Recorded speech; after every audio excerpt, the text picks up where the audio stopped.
तर ह्या पिकाचं प्रचंड नुकसान झालेलं आहे। ह्याला कोंब फुटतील, ह्याची चव आणि ह्याला जो भेटणारा भाव आहे तो भाव कवडी मोल भेटल।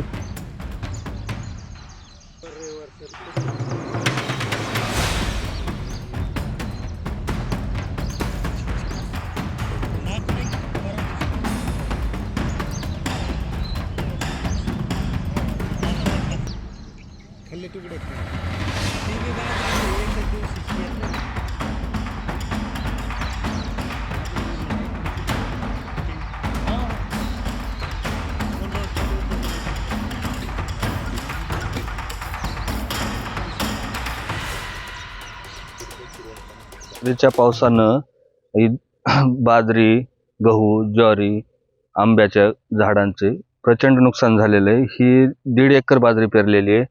25-30 हजार रुपये खर्च केलेला आहे। अवकाळी पावसाचा अंदाज असल्यामुळे लवकर काढण्याचा प्रयत्न केला, पण काल रात्री अचानक एवढा पाऊस झाला, 1.5-2 तास जोराचा पाऊस होता, त्याच्यामुळं बाजरीचं प्रचंड नुकसान झालेलं आहे। बाजरीच्या काढल्यामुळे कणसाला खालून माती लागलेली आहे, चांगलं चिखल वगैरे हे झाले।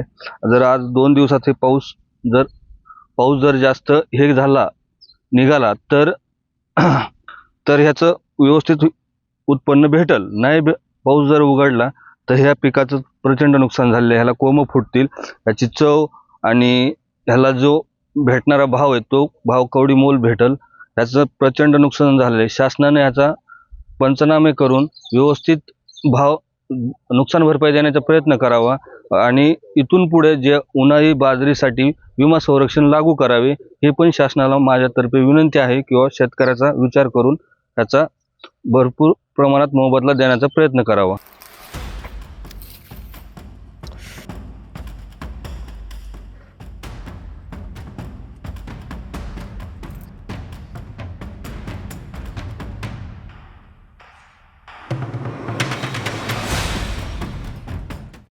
बाजरी 1.5-2 एकरच्या आसपास होती आणि काढणीला आल्यामुळं काढून टाकली। पाऊस अचानक आला आणि त्याला उभं करणं झालं नाही आणि बांधणं झालं नाही। जर ती बांधून उभी वगैरे केली असती तर समजा थोडं नुकसान कमी झालं असतं, पण आता ते पावसाने अचानक आल्यामुळं हे बाजरीचे कणस असे मातीने भरलेत आणि याचं आज जर पाऊस नाही आला तर ठीक आहे, समजा माती वाळून झडून जाईल, पण जर आज पण पाऊस आला तर याला कोंब फुटतील, उगवल आणि बाजारभाव लागणार नाही आणि उत्पन्नात सुद्धा घट होईल सगळी आणि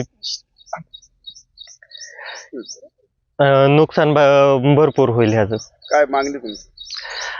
मागणी काही नाही, एवढंच आहे शेतकऱ्याच्या उन्हाळी बाजऱ्या ज्या आहेत त्याला पीक विम्यामध्ये जमा करावं आणि शेतकऱ्याला शासनाने मोबदला उन्हाळ्या बाजऱ्यासाठी पण सुरू करावा। रात्री अचानक पाऊस झाला।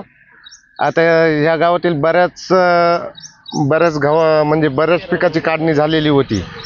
आता गहू पीक 80% काढणी झालेली होती, पण 20% गहू पीक राहिलेला आहे आणि ज्वारी आणि बाजऱ्या यांच्या काढण्या राहिलेल्या आहेत। आता हा प्लॉट आहे, याची काढणी झाली होती, पण अचानक पाऊस झाल्यामुळे आता याचं नुकसान झालेलं आहे। आता आम्ही प्राथमिक स्तरावर पाहणी करून या गावात झालेल्या नुकसानीची आकडेवारी शासनाला कळवू।